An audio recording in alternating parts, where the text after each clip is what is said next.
And I want to introduce Ed Martin here, who became interested in the contacts, and he was interested more in a statement that was made someplace in the context there in the material that we published, that Jesus survived the crucifixion and went to Damascus, and from Damascus worked his way across Asia Minor. Yeah, okay. And that he joined Judas Iscariot, who had gone to Damascus. And the argument they offered Meier was that Judas didn't die at the scene; he didn't commit suicide. That the one that was found hanging in a tree in the garden of the temple was Judah Iscariot. Note the similarity in names. Judah Iscariot. He was priest Iscariot's son, who was the high priest of the temple there, and it was a mortal sin for them to commit suicide. And as soon as the temple attendants found who it was, they cut him down immediately, took him inside, and they put out the word that it was Judas Iscariot who had hung himself, and that he had been taken away for burial. Well, Judas Iscariot apparently escaped after the crucifixion, and he knew that Jesus was going to Damascus, and he had already left. He was on his way there. That's why he wasn't at the Last Supper. All this was being told Meier, and it's quite a departure from our Orthodox New Testament stories. Now, Jim Deerdorf, that follows Ed Martin after this, is going to go into that in considerable detail.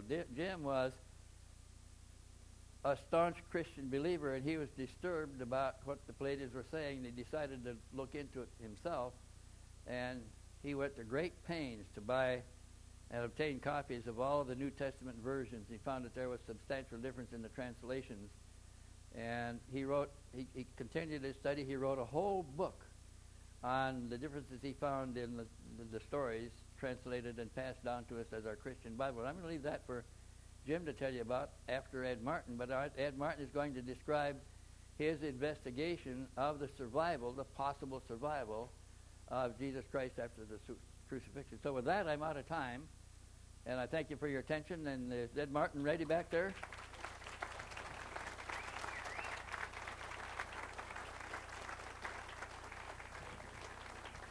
Once again, here's the latest book on the Pleiades contacts by Guido Moosberger, and they've got it on a table back here, Michael Whelan's table.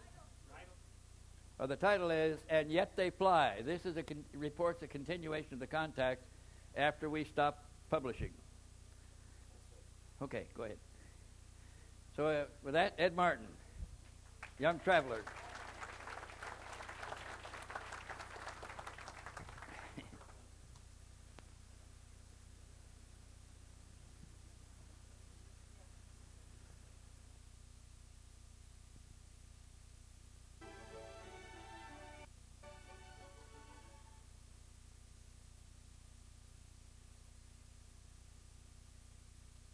I recognize and salute the divinity within you.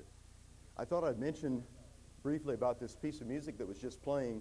In the months before I started to write my book, I had a series of vivid dreams. And in those vivid dreams, I was meeting with my spirit guide on the other side. It's a wonderful gentleman with a turban, white beard, blue eyes. And one of the things he mentioned to me as we had our discussions, he said, every time you give a talk about the subject of Jesus in India, play that piece of music, which is Pachelbel's Canon in D major. One time when I was speaking at a Unity church, I've spoken at a number of Unity churches, that the lady who was helping me the time before, she put the music cassette in the wrong box. So I showed up and didn't have that piece of music.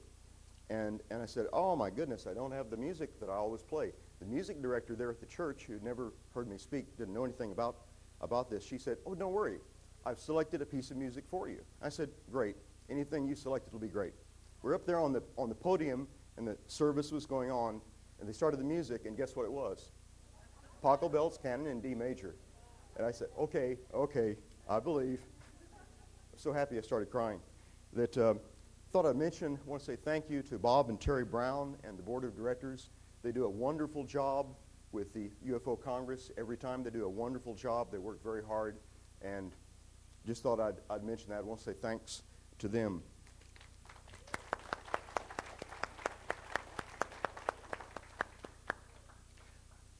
my birthday is 2 days before Christmas, I thought I'd just briefly show you something about, we can start the slides. We'll go ahead and I'll show you, yes, can we see that one? This is, oh, does the top come down? A weird UFO joke for your birthday. Close encounter of the turd kind. Can you read that? This is from Astronaut Humor. And here we go. Starts out. I wonder if we can get the top to come down a little bit on the slides. Maybe we can tilt the projector down just a tad.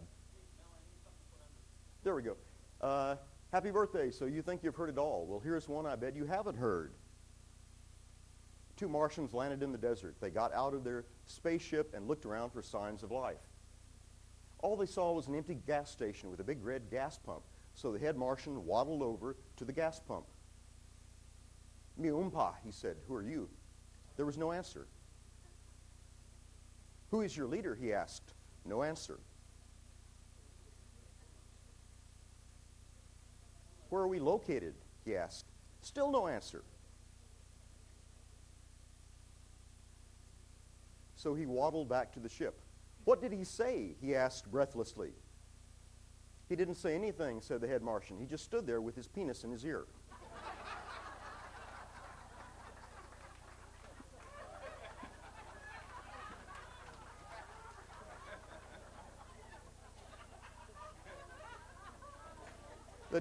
The title of my book, King of Travelers, I traveled in a lot of foreign countries. I was in about 49 foreign countries on 6 continents through the years. It was really important to me to travel, and especially to go to India. I've been twice to India so far.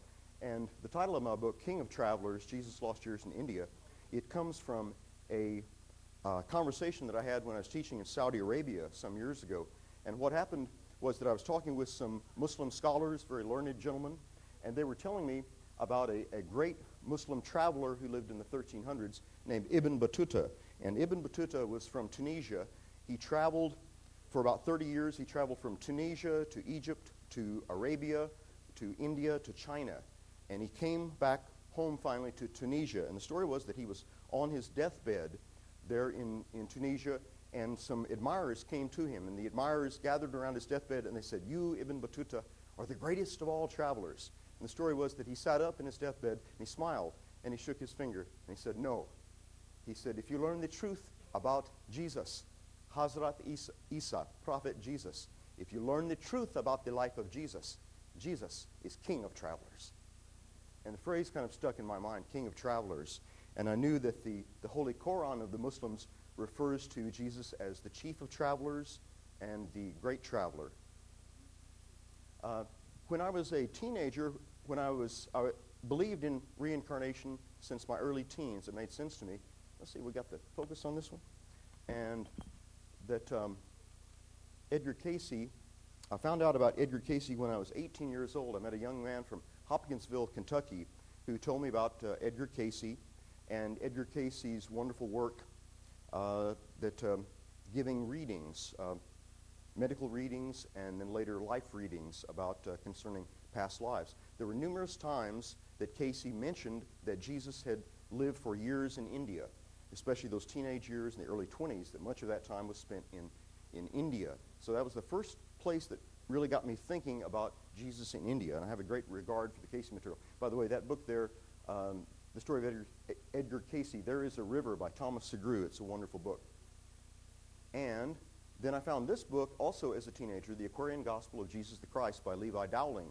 Levi Dowling was a Civil War chaplain in the Union Army, and as I understand, he was a very spiritual, very dedicated individual. In the years after the Civil War, that Levi Dowling found that he could go into a deep trance state. He could contact the Akashic Records. That's the same place that Edgar Cayce could contact. The Akashic Records, the Hindus, that's a Hindu term, the Akashic Records are a record of every thought, word, and deed that has ever taken place on the earth plane. And it's kind of like a great cosmic tape recorder playing that records everything. And so Levi Dowling wrote this book, and a big part of this book tells specifically about young Jesus in India, how that he had a sponsor from East India, from the state of Orissa in eastern India, named Prince Ravana, and Prince Ravana was his patron. And it names specifically places that we'll see more of later, such as the Jagannath Temple in eastern India, the cities of Puri and Cuttack, Benares, and other places. Afghanistan. What happened was that when I was going to school at the University of Alaska at Fairbanks, that the interest about going to India was really building up in me. So in my senior year, beginning of the senior year, that I volunteered for the Peace Corps. And I figured that was maybe the only way I'd be able to get to go to India. I wanted to go in the Peace Corps to India. They didn't have any opening right then for my area, so that what they offered, they said, would you like to go in the Peace Corps to Afghanistan? I didn't know anything about Afghanistan.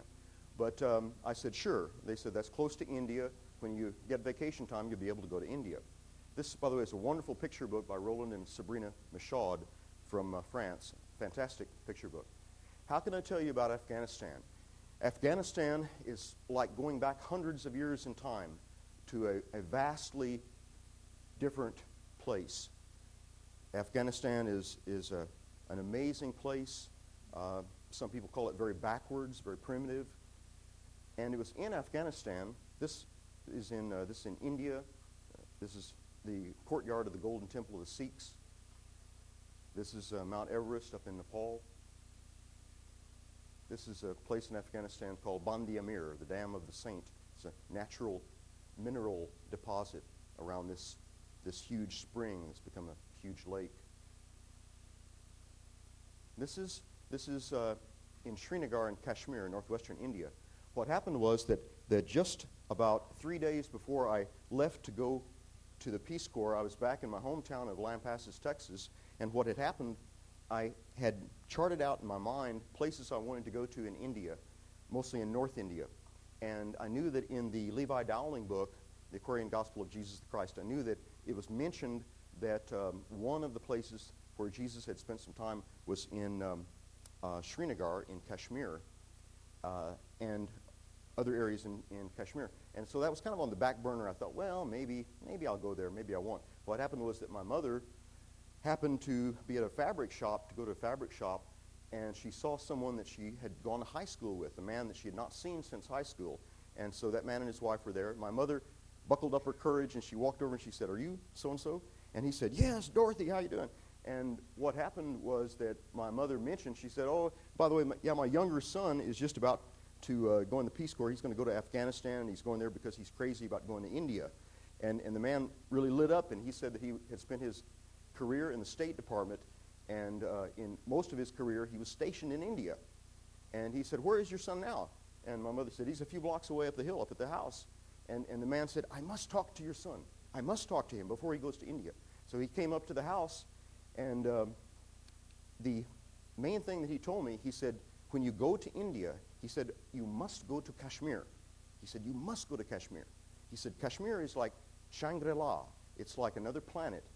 Kashmir is like a fantastic, beautiful, otherworldly place. And he said, you must promise me that you'll go to Kashmir. And I said, okay, I'll go to Kashmir. So what happened, the opening chapter of my book, it's meant to be a little bit irreverent. A very strange bottle of beer, a connection with Jesus in India. And I like this quote by Krishnamurti. Whenever a human being sets out to find the real truth about something, he must first arm himself with great courage because he may not find what he is expecting. So what happened was that, how can I say it? Afghanistan was a difficult, and is, a difficult place for a Westerner to be working and spending time. And very strict, very harsh Islamic culture. And so what happened was that about the only place you could go to get a drink, to get a beer, was over to the American Embassy Annex. There was a small bar in the American Embassy Annex, and the bartender there was a Pakistani Christian. Pakistani Christians have to take Christian names. His name was Mr. Wilson. And so he wore a turban, in the Pakistani outfit. He'd say, "Hello, Sahib, how is Sahib today?" "I'm fine," like that. Anyway, what happened one day there at the American Embassy Annex, that I saw that critter right there, London Lager, and at that time the label said Murray beer, the way I remember. But the brewery, I'll take this off here. The brewery is in Rawalpindi. The brewery is in Rawalpindi there in Pakistan. And what happened with Mr. Wilson, the bartender, it was kind of a quiet time right then in the bar. And so I asked Mr. Wilson, I said, I saw the name Murray, and you see where I was at Kabul in Afghanistan, and over here is Rawalpindi in northern Pakistan. And I said to Mr. Wilson, is that name Murray Brewery? I said, is Murray named after an Englishman? And he said, no, Sahib, Murray is named after Mary. And I said, oh, Mary was an English woman. He said, no, Sahib, Mary is mother of Jesus. And I said, why would a Pakistani beer be named after the mother of Jesus? Pakistan's a Muslim country. And he said, because name Murray from Mary comes because of town near Rawalpindi in mountains. There is tomb of Mary, grave of Mary. I said, Mary, the mother of Jesus Christ, is buried in northern Pakistan? And he said, most assuredly, I've been there numerous times to the grave. Been a holy place the last 2,000 years.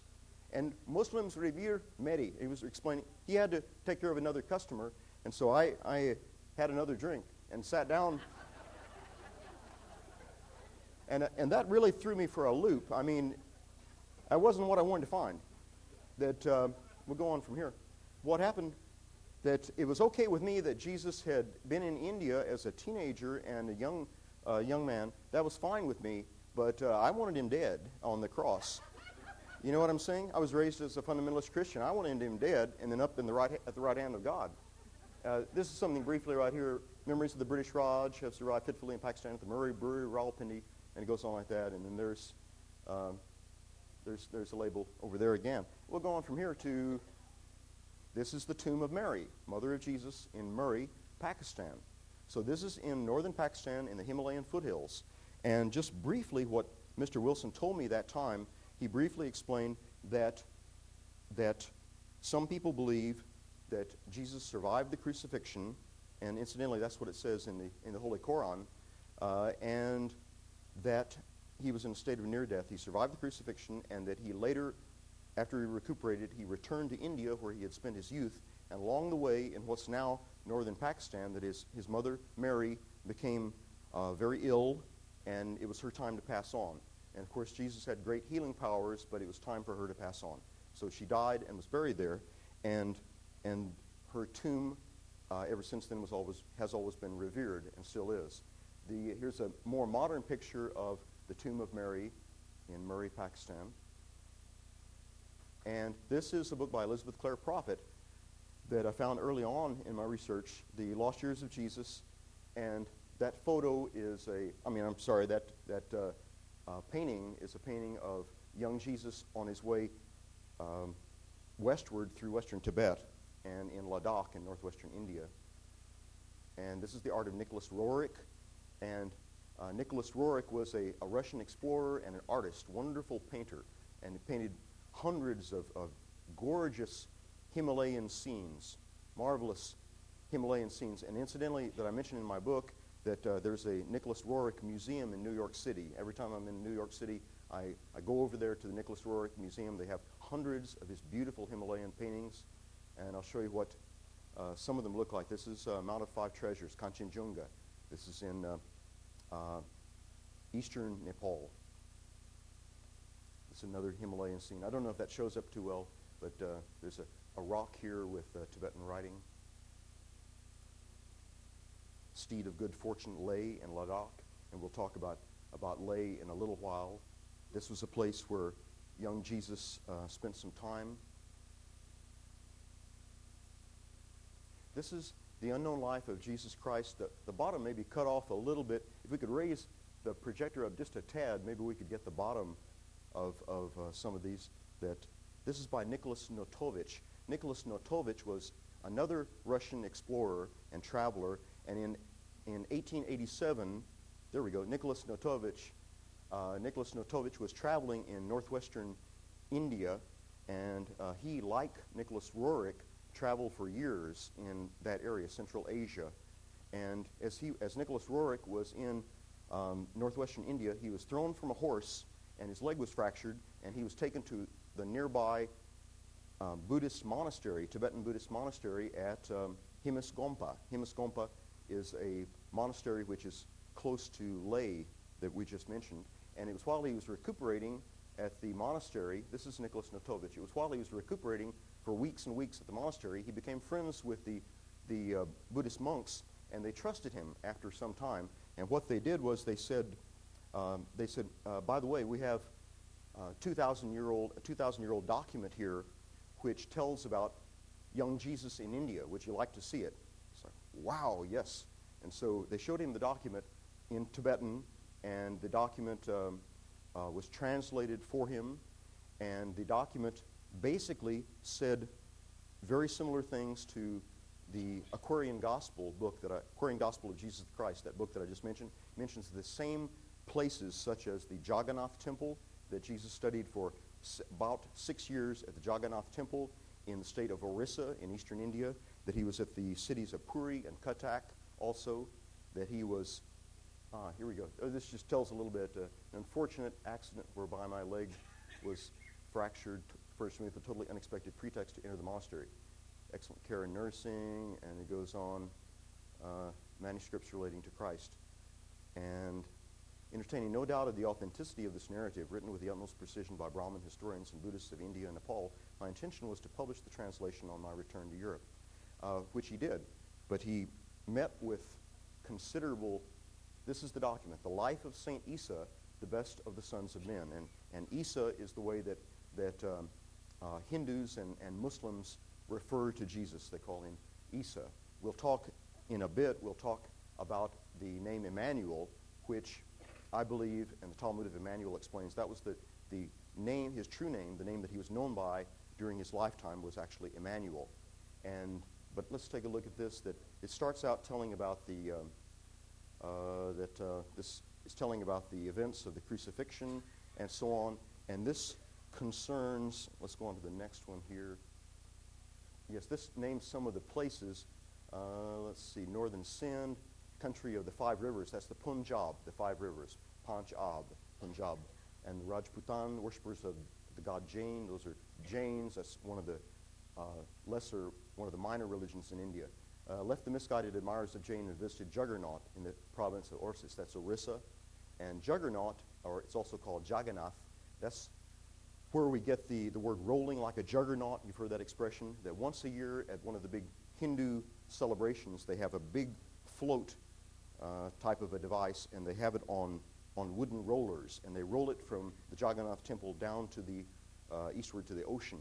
And the story, the myth that kind of built up was that the device, this rolling float, it doesn't stop for anything, rolling like a juggernaut, and goes all the way to the ocean. Let's see, down here, read and understand the Vedas, to heal by prayer, and then we go down here. He spent 6 years in Juggernaut, Rajagriha, Benares, it's now called Varanasi, that's on the Ganges River, other holy cities. Isa lived in peace with the Vaishyas and the Sudras, to whom he taught the Holy Scripture. But the Brahmins and the Kshatriyas, and it goes on, the Brahmins and Kshatriyas did not like the way that Jesus taught equality, that all humans are equal. And these classes, the Brahmins are the priests, the Kshatriyas are the warriors, and then these two classes, the Vaishyas and the Sudras, the Vaishyas are the merchants, and the Sudras are the poor farmers, the majority of the people. And this was in 1922, Swami Abhedananda. Swami Abhedananda had read the Life of St. Isa manuscript, which was discovered by Nicholas Notovich in 1887. So Swami Abhedananda read about that, and he can read and write Tibetan language and Sanskrit and so on. And so he made a trip in 1922 to that same place in northwestern India, to the Himisgompa monastery. And he was there and speaking with the monks, got to know them. They trusted him right away, and they showed him the Life of St. Isa, the Best of the Sons of Men, the Tibetan document, and he held it in his hands and could read it and translate it himself. And then he wrote this book, Journey into Kashmir and Tibet, and he verified that it was real and that it was a 2,000-year-old, it was an ancient document. This is the Himisgompa monastery by the way. And there's an interesting story I'll tell about in just a little bit, that Aziz Kashmiri, newspaper editor in Srinagar in Kashmir, and I'll go ahead and get onto that. But what happened was that when Aziz Kashmiri was here in 1965, that he was with a group of about 5 other journalists from other parts of India, and they were given permission to go into this area where they would not normally be allowed to go. They went to the Himaskompa Monastery, and while they were here, that down here in the basement part of the monastery, there are the archives, which are more than 2,000 years old. The archives, the head abbot here at the monastery had died, and the new abbot had not been chosen yet. And so there's a time frame of about 2 or 3 weeks where that, according to their tradition, between abbots, when one abbot dies, they allow the archives to be opened until the new abbot is elected, and then the archives are closed again. And what happened, that he happened to be there between the abbots, and what happened was that the Lama who was showing them around in the archives was showing them, and this, by the way, is what a Tibetan book looks like. The pages are loose leaf pages that way, and they're bound and so on like that. So that's what a Tibetan book looks like. And this valley right here, this is in Ladakh, right in that area near Himaskompa. And let's see. What happened was that when I went to India, I had 2 months to travel around in India. And when I was in India, that I went to Kashmir. At that time, there was a lot of tourism, not only foreign people, but many people from other parts of India, that it was a kind of inexpensive vacation. They'd go up to Kashmir. And what happened was that I stayed on a houseboat. There are several hundred houseboats here in Kashmir. And so what happened was that I got up the next morning, and I found a taxi driver, and I said, I would like to find a bookstore that has books in English, some books in English, and especially spiritual books. He said, I know of just such a place. And I said, how much does it cost to get over there? And he said, 15 rupees. And I said, 10 rupees. How about 12? Okay, let's go. So we got over there to the bookstore, and it was an old kind of a bookstore. Ceiling fans were creaking. No other customers in there. The gentleman, the owner, he had a necktie, and he was drinking a cup of tea and reading a book. And so I said, namaste, and I went on in. And up right at the front part of the bookstore to one side, there were a bunch of these yellow books, Christ in Kashmir. I thought, wow, this is amazing. I thought, this is just the kind of thing that I wanted to research here. And I saw the name Aziz Kashmiri, and he's the editor of a newspaper there called the Roshni, the Light. And so what happened, I said to the bookstore owner, I picked up the book to buy it, and I said to the bookstore owner, do you know Aziz Kashmiri? He said, oh yes, he's a good friend of mine. And I said, do you think I could possibly meet him and interview him? He said, let's give him a phone call, we'll see. So we called him up on the phone, and they spoke in Kashmiri for a while. Then he handed me the phone, and I said, I'm an American, I'm traveling here, I am keenly interested in the subject of Jesus in India. And he said, I have been researching that subject all of my adult life, around 30 years or more. And I said, could I meet with you sometime? He said, how about right now? I just finished a meeting. I said, great, like that. So I got the directions from the bookstore owner. Same taxi driver was out there, took me up there. And it worked out that I talked for more than 2 hours with Aziz Kashmiri. Here's a picture as he looked back then when I met him. And this is the new 5th printing of Christ in Kashmir. It's a beautiful book. Here is Aziz Kashmiri now. He's 81 years old, and he's active. He still goes to work every day at the newspaper. His son works there with him at the newspaper. And Aziz Kashmiri showed me in his office there, a very memorable place. There was one window facing, or one wall that was full of windows facing to the north, facing toward the snow-capped Himalayas. And it was a very interesting discussion we had. There was a bookshelf that he had that was about this wide and about this high, and it was full of books. Every book in there was about Jesus in India. About half the books were in English, the other half were in Hindi and other languages published there, many of them published in India, but he had many rare and hard to find books about the subject of Jesus in India. And And one of the things that he told me that I was kind of young and stupid back then. I used to say the truth a lot, and I used to be very directly honest. And so he was telling me how that this, he said, for all of my adult life, since I have been a teenager, this has been my hobby. Jesus in India has been my hobby, like that. And I said, I don't mean to offend you, but looking at your material and everything you've researched and done, it looks to me more like an obsession than a hobby. And I said, I think that's great, but why is it an obsession for you? And he walked over to the beautiful windows and stood there looking at the Himalayas for about 2 or 3 minutes. And I walked over nearby at the window, and I just looked out there too, and I knew he had heard my question. So we just looked out the window at the Himalayas for about 2 or 3 minutes, didn't say anything. And then he turned toward me, and he smiled, and he said, I have my reasons. And I did not know until years after that. I was reading Jim Deardorff's wonderful book, Celestial Teachings. Celestial Teachings is a verse-by-verse comparison of the verses in the Talmud Jmmanuel with the book of Matthew, and with scholarly comments by biblical scholars and so on. And that in the forward part of Celestial Teachings, that there is a mention of a newspaper editor in Srinagar, Kashmir, northwestern India, a newspaper editor who is a biological descendant of Jesus, of Emmanuel.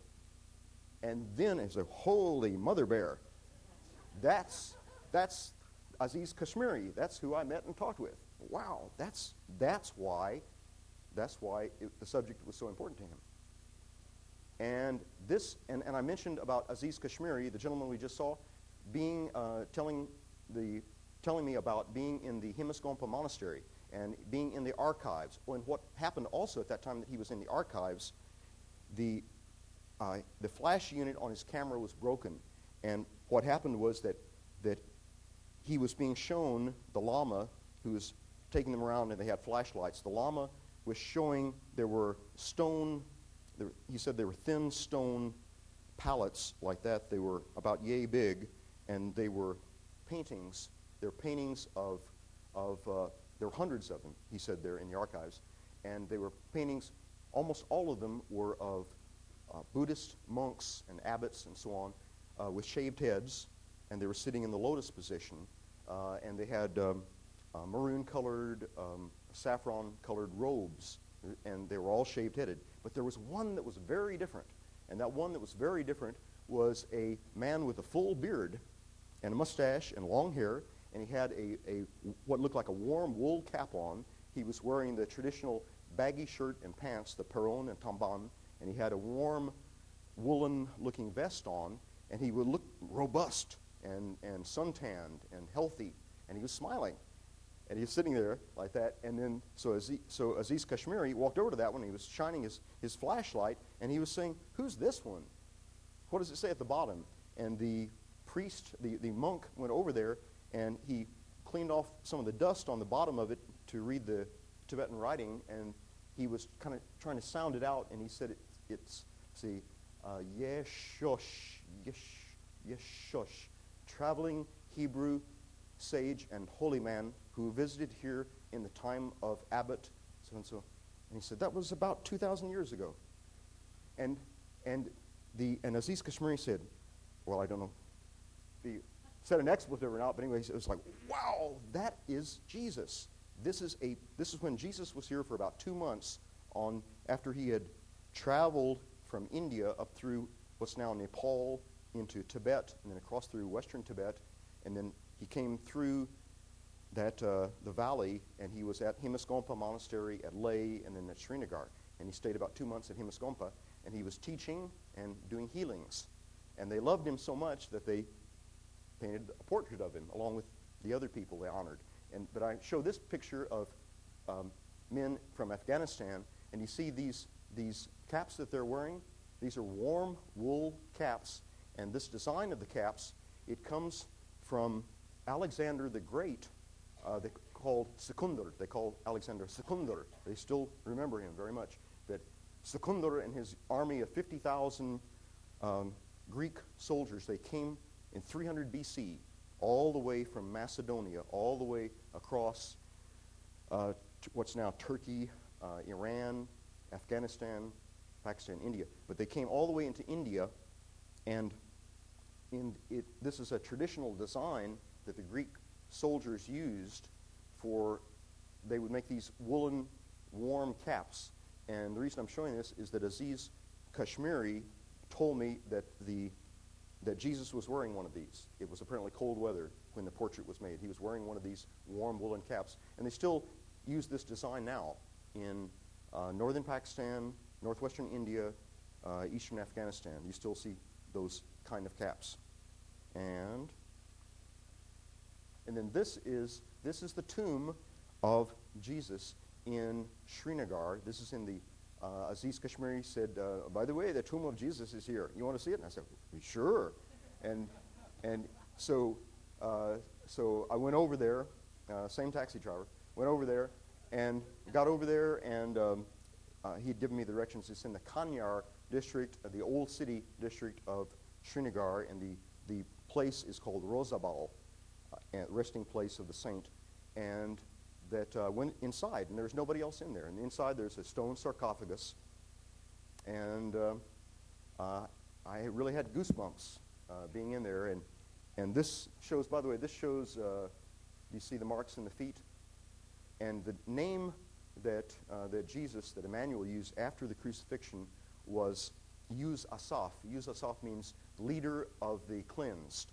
Yuz Asaph. It also, Holger Kersten thinks that it may be derived from bodhisattva, the expression bodhisattva. Bodhisattva, an enlightened being, like an avatar. And we'll see some more. Let's see. Did anybody want me to go back to that one? This one right here, this map, if you can see right here, Murray. There we go. Here's Murray in the Himalayan foothills right up here. And this is where Mary died, where her tomb is.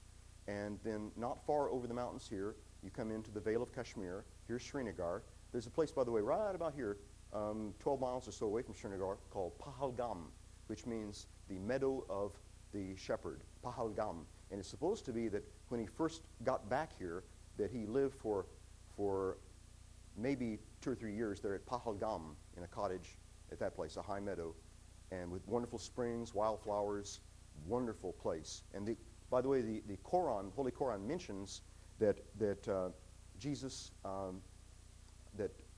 and his mother, that when they left the Middle East, that they went to a high country with springs and flowers, and that fits that description perfectly of that area. And then he lived later at Srinagar, and we'll find in the Talmud of Jmmanuel that the Talmud of Jmmanuel relates how, in the latter part, information from Billy Meier relates that Emmanuel got married at about the age of 45 to a pretty young lady, and the tradition has it that her name was Marianne or Mary, Marianne or Mary, and we'll see some more information about that later.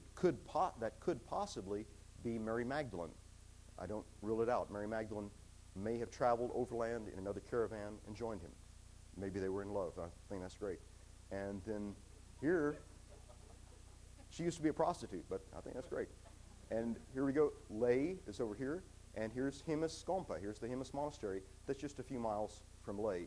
And when he was coming from Tibet, when Jesus was coming from Tibet, he could well have come around this way. And this is Jesus in India. This was written in the 1890s by Hazrat Mirza Ghulam Ahmad of Gadian.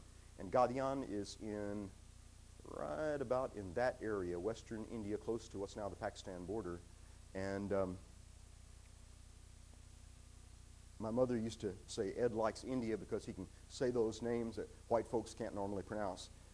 Hazrat Mirza Ghulam Ahmad of Gadian, and he was the leader. He was a prophet. Hazrat means prophet, and he would Hazrat Mirza Ghulam Ahmad put special emphasis on the subject of Jesus in India, and especially after the crucifixion. This is the route that he believed he may have taken up this way and across, and across that way.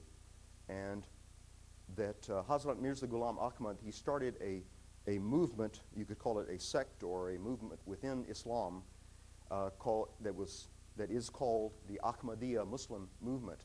And I showed about Aziz Kashmiri. Aziz Kashmiri is one of the leaders of the Ahmadiyya Muslim movement. There are Ahmadiyya Muslims here in the United States, many thousands of them. There are several million Ahmadiyya Muslims in that region of northern Pakistan, northwestern India, and in other parts of the world also. That one of the interesting things I have been asked to, I've spoken several times at Ahmadiyya Muslim conferences. By the way, I don't know if I mentioned, but Billy Meier, if I'm not mistaken, that Askett, who was Billy's teacher for 11 years, Askett at one point asked Billy to join various different religions, the Jewish religion, other religions, and so on. And one of the religions that Billy joined for a while was the Ahmadiyya Muslim religion. And that Hazrat Mirza Ghulam Ahmad, he, at one point in the 1890s, early 1900s, he made a prophecy. He said that 100 years from now, the latter part of the 20th century, there'll be young people from the West, from America and Europe, who will come to India, and they'll travel around in India, and will find information that proves that Jesus lived in India, and they will write books about it and give talks about it. And that at one of those Ahmadiyya conferences, with a lot of people there, that one of the elders stood up and he told about that prophecy, and he pointed at me and he said, "Here is the fulfillment of prophecy." And I didn't, I was like, whoa, okay. And this is Holger Kersten's book. I may not pronounce the German names the right way, but Holger Kersten wrote Jesus Lived in India, His Unknown Life Before and After the Crucifixion. And I certainly admit it was a hard pill for me to swallow about the survival of the crucifixion. And oh, yes, I'll show you again. Holger Kersten, Kersten, Holger Kersten. Right, this one is in English. It's translated into English, and it's a book that's in print, and you can find that either at a local bookstore or they can order it for you. It's in print. Holger Kersten lives at, I believe, Freiburg in Germany, and teaches, I think, at a theology school. But Holger Kersten is, we'll find some more about his research. Let me show you about a website here. Let's see if there we go. The Tomb of Jesus Christ. This is the photo taken by Holger Kersten, that same photo. And the website, it's very simple, www.tombofjesus.com. And this has research and all this information and so on, related information that I'm in the vendors area, and Jim Deerdorf is back there, Wendell's there, Mike Whelan, and you know about Mike's book. I'll hold it up. Wendell held it up earlier. But anyway, I'm over there all week, and if you would like to follow up on any of this information, I'll give you, be happy to give you free information, and also I'll be happy to give you a business card. At the bottom of my card, I've got Jim Deerdorf's website, and Jim Deerdorf's website is a marvelous website that has extensive information about the Talmud of Jmmanuel, and it also has dozens and dozens of connecting links to other UFO sites, UFO-related sites. It's a wonderful website, and he updates it frequently also. Let me just show you that we'll just kind of, let's see. Oh yeah, here we go. This is Dr. Fida Hasnain, who lives there in Srinagar, and Dr. Fida Hasnain is one of the main researchers also about Jesus in India. He wrote A Search for the Historical Jesus, written in 1994. And the reason that I'm showing this right now, we'll go to the next one. I want to show you something about survival of a crucifixion. That this is interesting. This is an account by Flavius Josephus, a famous historian, and this is kind of neat. I was sent by Titus Caesar with Cerelius and 1,000 riders to a certain town by the name of Thessoa to find out whether a camp could be set up at this place. On my return, I saw many prisoners who had been crucified and recognized 3 of them as my former companions. I was inwardly very sad about this and went with tears in my eyes to Titus, that was the Roman governor, and told him about them. He at once gave the order that they should be taken down and given the best treatment so they could get better. However, 2 of them died while being attended to by the doctor. The third recovered. In other words, we'll see some more things about crucifixions and people surviving crucifixions, especially if their legs are not broken. And we go down to the next part here. This is about Jesus. He eventually married a woman named Marianne who bore him children. And we'll jump on down to the next part. Oh, he died at about the age of 110 to some people believe maybe 120 years. The figure that I've heard the most is right in the range of 110 to 115 years, maybe 112 years old, something right in that range. And he incidentally, and the Talmud of Jmmanuel relates how that following the crucifixion and following his recovery, that after he had recovered for 2 years in Damascus, that the life force was more powerful than ever. He was stronger and more vigorous, more powerful than ever, and the spiritual power was increased also. And that his life there was a great deal more travel, and we'll talk about that later, a great deal more travel that he did, not just to India, but very likely that he visited some other places such as Japan, various places in Europe, such as England, and that also America. We'll see some interesting things here in a little bit. Let me show you just quickly about this. The route that going over to India, it may well have been a route like this through Afghanistan, across like this, down here, spending some time with the Jain religion, the Jain people over here, across this way to Jagannath, eastern India, state of Orissa, and then down to Madras, and then up here this way, Rajagriha, over to Benares, now called Varanasi. There's a Hindu healing school here where he spent time. And there's an interesting story about eye surgery. There are accounts that even 2,000 years ago they did eye surgeries here with obsidian blades, and that Jesus may have studied with them. They had something to deaden the eyes and to cut out cataracts with obsidian blades. And then up here, Kapilavastu, birthplace of the Buddha, that Jesus was there. He was there at Lhasa, and he may have met and studied with a great sage named Mingsti, or Mencius, and then later traveled by Mount Kailas, a sacred mountain in western Tibet, up here at the Himaskompa Monastery in Leh, over here to Srinagar, and then back returning through southern Afghanistan, southern Iran, and across this way and back, and that he may well have been in his early 20s, maybe around 23, 24 years old, when he returned back to Jerusalem. And that this is a wonderful book by Janet Bach, The Jesus Mystery of Lost Years and Unknown Travels. This it's a wonderful book, and Janet Bach is a devotee of Sai Baba. And we'll talk more. Incidentally, Sai Baba, for those of you who know him, that Sai Baba confirmed through his own spiritual means, his own spiritual insight, Sai Baba has confirmed that Jesus did live in India, and that is true.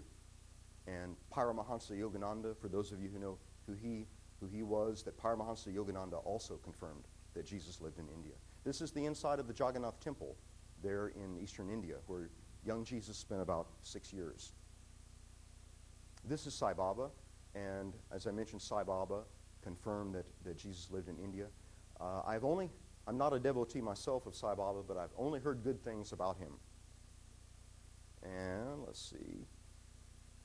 This is Celestial Teachings. This is just a black and white Xerox that a radio interviewer borrowed my copy and lost it. But anyway, it's a wonderful book. It's by Jim Deardorff.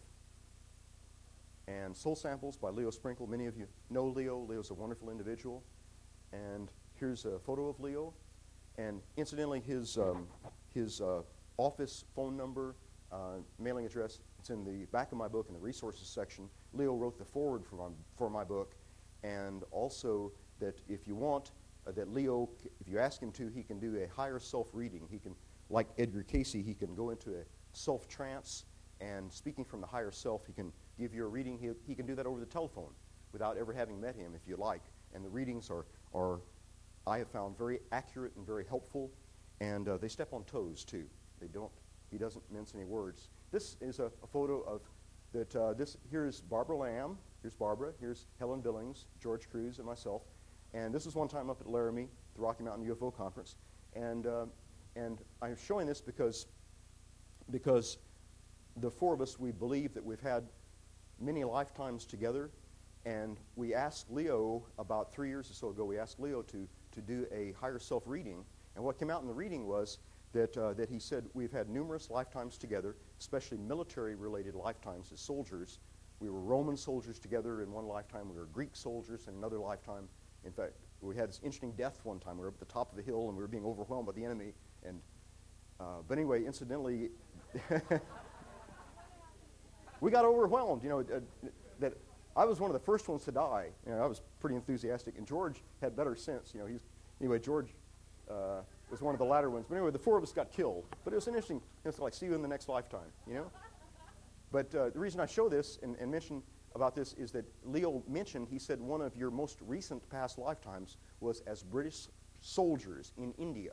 He said in the 1800s, the four of us were British soldiers stationed in India. And he said the remarkable thing about us in that lifetime, he said the remarkable thing was that we were respectful of the culture and spirituality of the people in India, in contrast to the way some British soldiers behaved. He said that we were respectful of the culture. And incidentally, that Barbara and Helen are here all week. They are professional counselors. They, if you want an excellent counselor, see Barbara or see Helen, and also have their, they do counseling, for example, about UFO missing time experiences, past life research, and so on.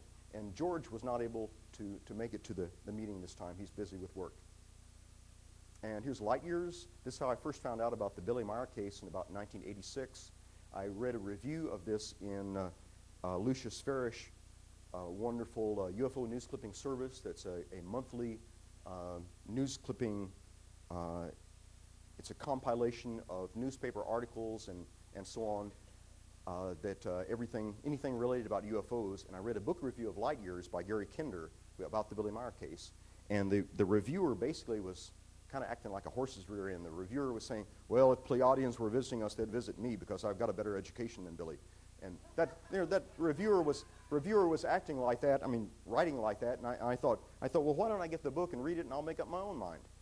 And then that was, and I've researched and followed with many materials after that, and there's and incidentally, there's Billy.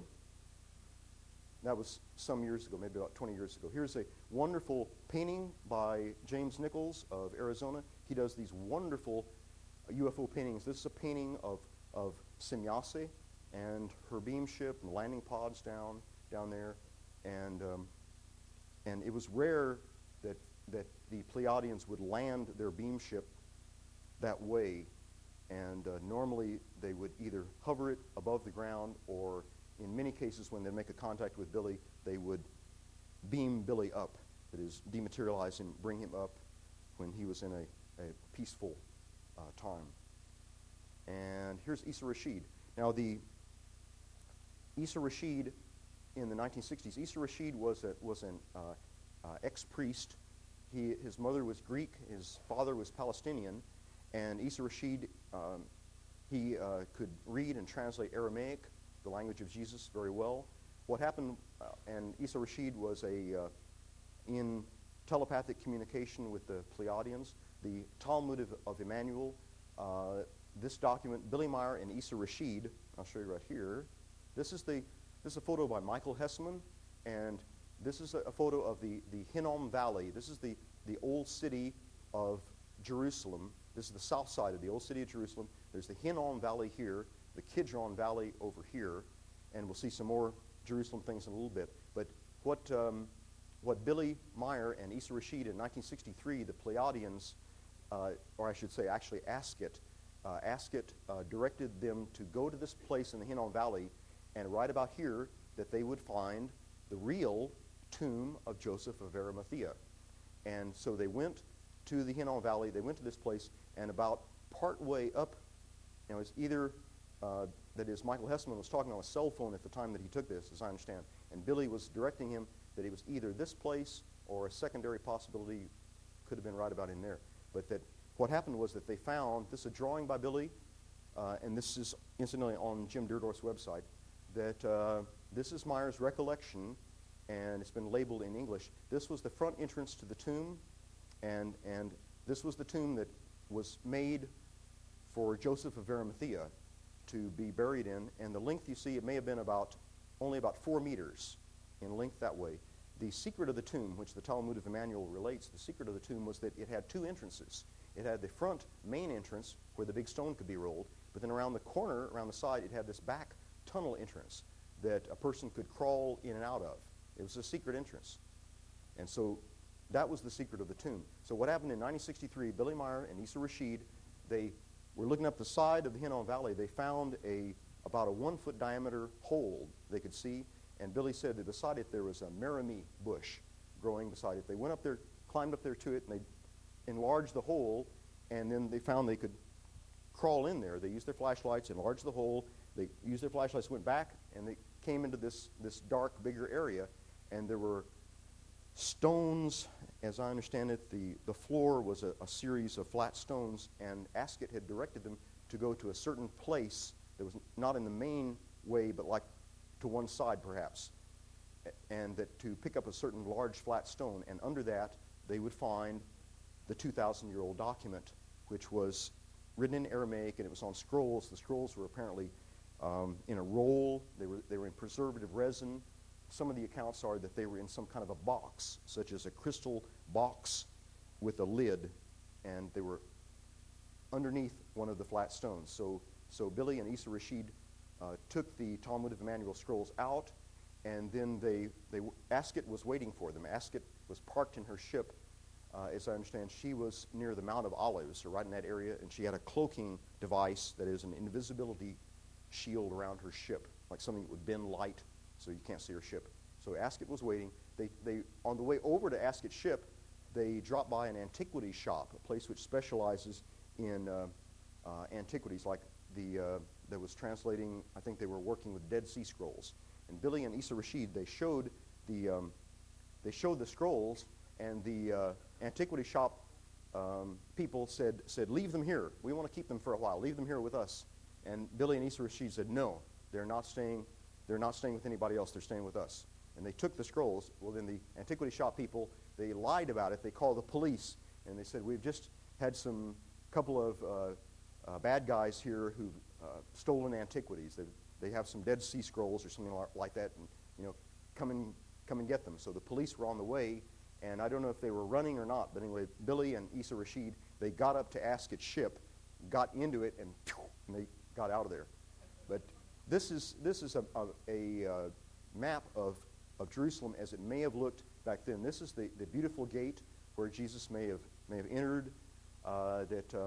Just a few days, a short time before the events of the crucifixion. That's the beautiful gate. Here's the Temple Mount. This is what would now be the Wailing Wall, that side foundation wall of the temple of Herod the Great. And then here's the Antonia, the Roman garrison, where there are about 6,000 Roman soldiers. This may have been the place where Pontius Pilate had the trial also. This is called the Via Dolorosa, the Path of Sadness. And Golgotha, we don't know exactly, but Golgotha may have been here. Here's the Hinnom Valley, again, the tomb that Billy and Issa Rashid found that apparently, and that I believe, is the real tomb of Joseph of Arimathea. It's right here. And if you're interested, incidentally, just briefly, that the Church of the Holy Sepulchre is located right about here. The Church of the Holy Sepulchre, that goes back to 325 AD. Emperor Constantine, who had converted to Christianity, and he had proclaimed that Christianity would be the state religion of the Roman Empire. And Emperor Constantine was here in 325 AD. They spent a number of months, and they wanted to find the tomb where Jesus had been. And naturally, no one knew where it was. And so what happened was that mysteriously an inscription was found when Emperor Constantine was really getting mad. Find that tomb. I want the tomb of Jesus. And then miraculously, an inscription appeared above by an empty tomb, and Emperor Constantine said, this is it.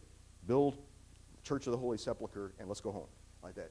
So that's the Church of the Holy Sepulchre. I don't believe it's the real tomb of Jesus. And there's another possibility. There's a place called the, we'll see a picture later, a place called the, here's a picture of modern Jerusalem. There's the beautiful gate. Here's the Wailing Wall.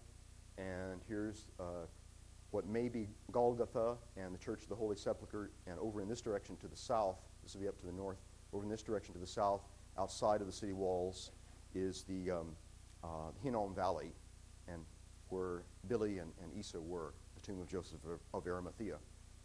And why Jesus was killed, U.S. News and World Report, and this is the real thing. This is in the Philippines. This is a man, as I understand, several people do this every year in the Philippines around Christmas. As a form of penance, they ask or they insist on being crucified with nails, the real thing. And there are people standing here in the background. This is a photo from the magazine. I was not there. But if you can see the nail, by the way, the shape of the nail, it's a square nail, not a round milled nail, but a square nail.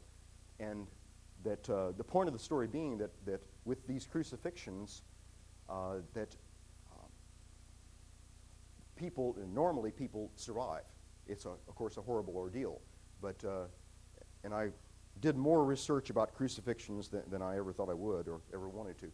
But about crucifixions, that there's a lot of details. I talked with two medical doctor friends of mine, talked with one medical doctor friend of mine. We talked for more than an hour recently about crucifixions, about how the death takes place by a slow asphyxiation, kind of a suffocation, and that the crucifixion, the death comes much more quickly if the legs are broken. If the legs are broken, the individual is not able to push himself up to keep breathing enough to stop the carbon dioxide buildup.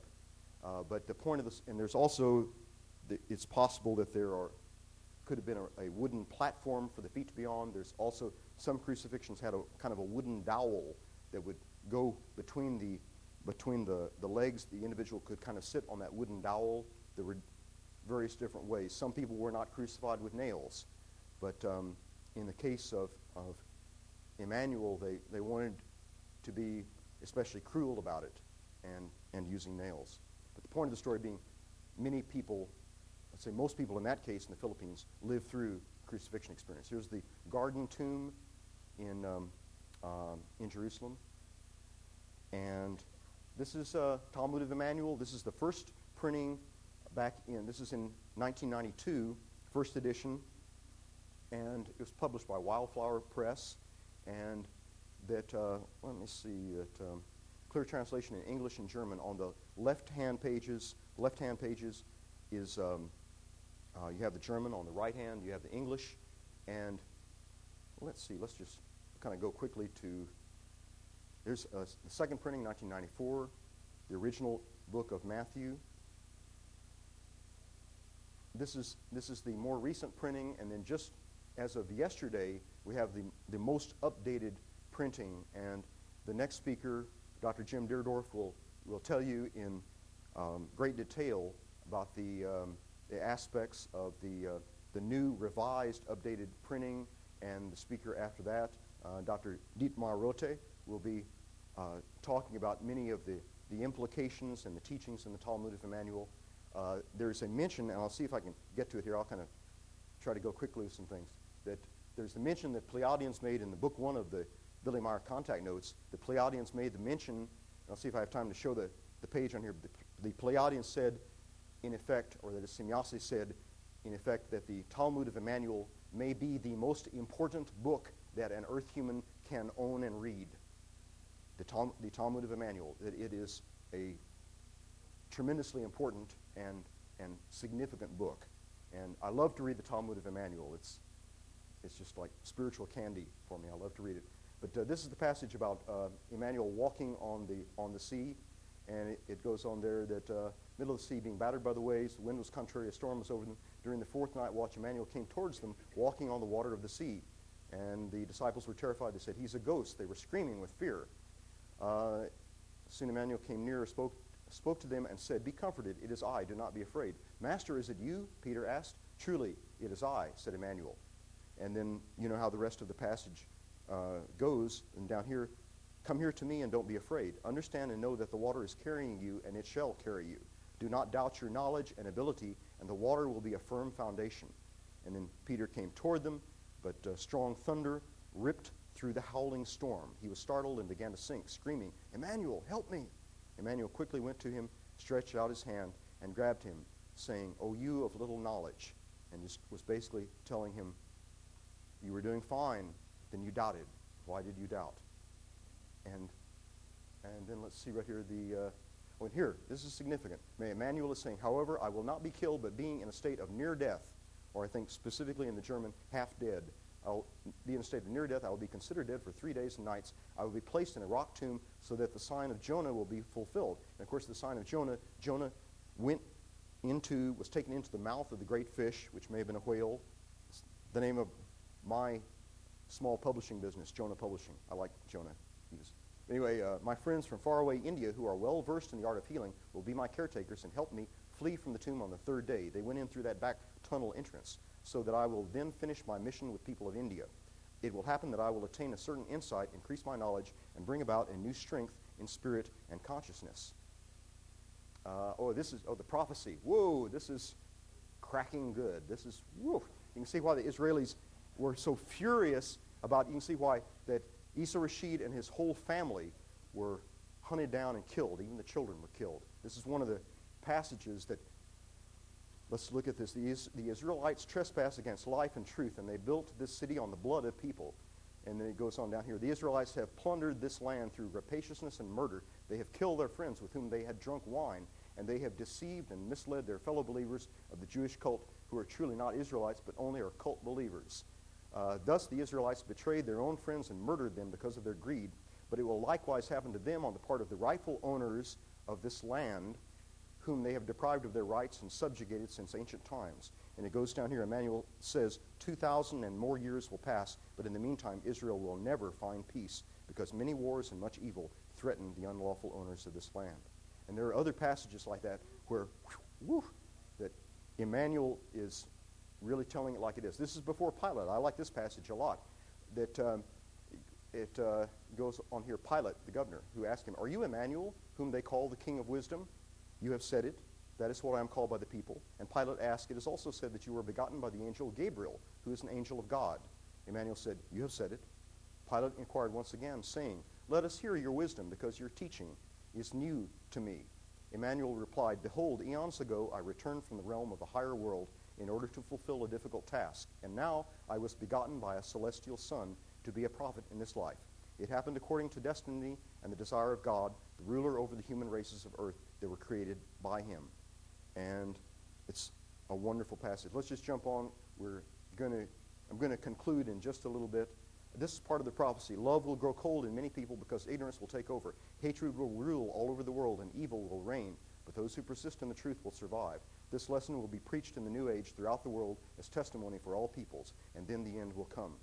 And then this is like, see if this rings a bell. They will build machines made from metal for use in the air, on the water, and on land to kill off one another. They will throw heavy projectiles out of these machines made of metal across the land and the cities. And fire will come out of these projectiles and burn the world so that not much will be spared. They will put the cornerstones of life and deadly air into the projectiles to kindle the deadly fire and destroy land and life. And then it goes on, since the human races will at that time comprise far more than 10 times 500 million people. Now there's more than 5 billion people as it is now. Great parts of them will be eradicated and killed. This is what the law ordains, because people have violated it and will violate it again into the distant future. And the passage goes on. And in Gethsemane, and this is about in Gethsemane, the night of the betrayal, when of course Judas Iscariot, the scribe, who was not the betrayer, was the only one who was staying awake. It goes on to the next page. All the other disciples fell asleep. Judas Iscariot, who was not the betrayer, stayed awake with Emmanuel and helped him in that time of suffering. And then right here, oh, this is good. Whoa, with Simeon. Whoa. Emmanuel answered, saying, truly I say to you, you may succeed for a long time in accusing Judas Iscariot of treason in front of the people. But the truth will come out and be known by all in the whole world, namely, that my traitor is not Judas Iscariot, but is your son, Judah Iscariot, who bears the name of his father, the Pharisee. Simeon the Pharisee was furious, stepped up and hit Emmanuel in the face with his fist because he was afraid of his true words. And then it goes on before Caiaphas and the other events. And this is at the crucifixion. They were all astonished because it was unusual for those crucified to die so quickly. It goes on here, Joseph of Arimathea. After a little while, he noticed that Emmanuel was only half dead, but he told no one. And then Joseph of Arimathea quickly got permission from Pilate to have the body taken down and put into his own tomb. And then Joseph of Arimathea sought out Emmanuel's friends from India, went back with them to the tomb. They went in through a secret second entrance unknown to the henchmen, to the soldiers, nursed him for 3 days and 3 nights so that he was soon in better health again. His strength was restored. And it goes on, and this is about the guards. Pilate said to them, "Take my soldiers as guardians, go and watch the tomb as well as you can." But they did not know the secret of the grave, namely that it had 2 exits and entrances, so that Emmanuel's helpers could, without being seen, go to him to apply healing salves and herbs, so that on the 3rd day he was again strong enough to walk. And, oh yeah, we go, it's time for the next tray here, but we're almost at the end here. There's a wonderful passage that is concerning Gabriel, concerning the biological father, and that the passage in the Talmud Jmmanuel is about how that at the tomb that night that a beam ship came down. There was a thundering sound, and the beam ship came and landed. A celestial sun came out, and it says in the Talmud Jmmanuel, the soldiers got out of his way because they feared him. It's like he was perhaps, his clothing was perhaps glowing or shining, and he just walked toward the big stone in the front, and the soldiers got out of his way quickly, and then the passage is there. It's like something Mark Bean would do. It gives the account how that this celestial son, he pointed his hands at the soldiers one after another, and lightning bolts came out and zapped them and knocked them down, and they were paralyzed. And let's see. And this great thunder. Guardian angel came out of the light. His appearance was like lightning. His garment was white as snow. Went to the tomb. The soldiers got out of his way because they feared him. It's like he didn't. It's like, hey, I'm going over here. It's like he wasn't afraid about anything. And the soldiers got out of his way. He lifted his hand from which came bright lightning that hit the soldiers one after the other, and they fell to the ground and did not stir for a long time.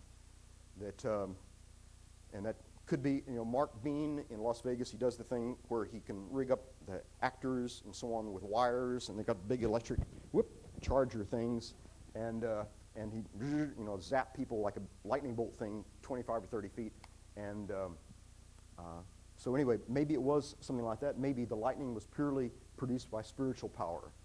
Either way is okay with me. And then let's see.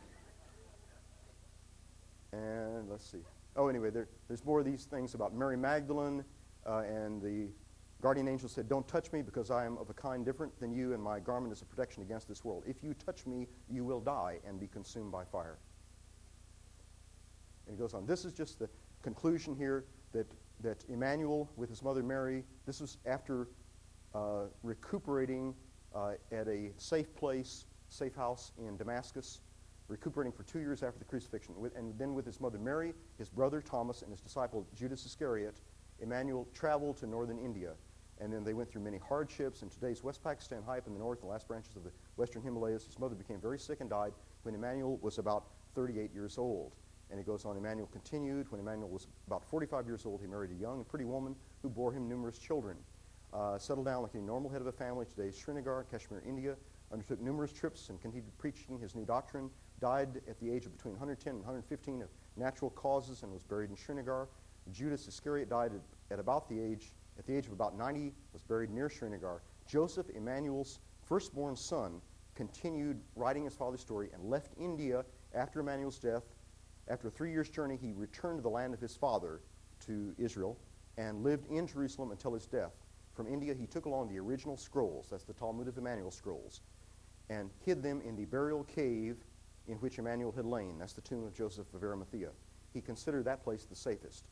And it goes on, these scrolls were found there, 36 chapters of which are rendered here in translation, and then that's by Billy Meier. And so that's how the Talmud of Jmmanuel came to us. So, up here, Mount Kailas in western in western Tibet. I think that I ought to finish in about 2 minutes or so. That I have more material. There's a lot of material. I've got another tray of slides and so on, but I think I'd better finish here. And just to show you briefly, here's another map of, this is one path that Jesus may have taken. This route, incidentally, called the Silk Road, that is the most famous and most ancient trade route in the world, the Silk Road. And there were thousands of travelers, and have been and still are, travelers who traveled this Silk Road like this in Afghanistan, with camels, horses, and on foot.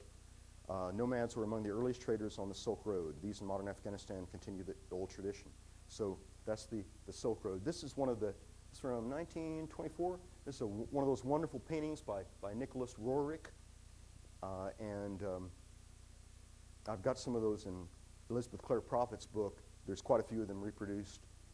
And if you want to see those, wonderful, wonderful paintings. This is how, after the crucifixion, that Emmanuel may have taken that route. Oh, yes, this is real interesting. This is the Pleiadians had this 2,000-year-old drawing of Emmanuel, and I've also heard that Semjase herself may have drawn this. And then take a look at this one. This is Billy. Billy had this drawn in connection with a police artist in Switzerland. That is, you might need to swallow a little bit to fathom it, but in 1957, when Ascot was Billy's teacher, that Ascot took Billy traveling backwards in time. They went to 32 A.D. to the Garden of Gethsemane, and Billy got to meet Emmanuel and talk with him for a couple of hours or so at the Garden of Gethsemane. And but his hair was a reddish brown color. His eyes were like a steel gray or bluish, and he was around 6 feet tall, about 170 pounds. And then the last thing here, this is from a cave, and you see the nose there? This is from a cave in Illinois. This is an ancient American magazine, Christ in America, question mark. This is in a cave. Do you see how the nose looks, the look of the face? This is carved in stone in that cave in Illinois. And then this, and you look at the nose in this one, there. Do you see it? Okay. So, but anyway, that's the conclusion. And would anyone like to have, we can have a question and answer time for 5 minutes. Would we like to do that? Okay. Okay. That's the conclusion. Thank you very much, everyone.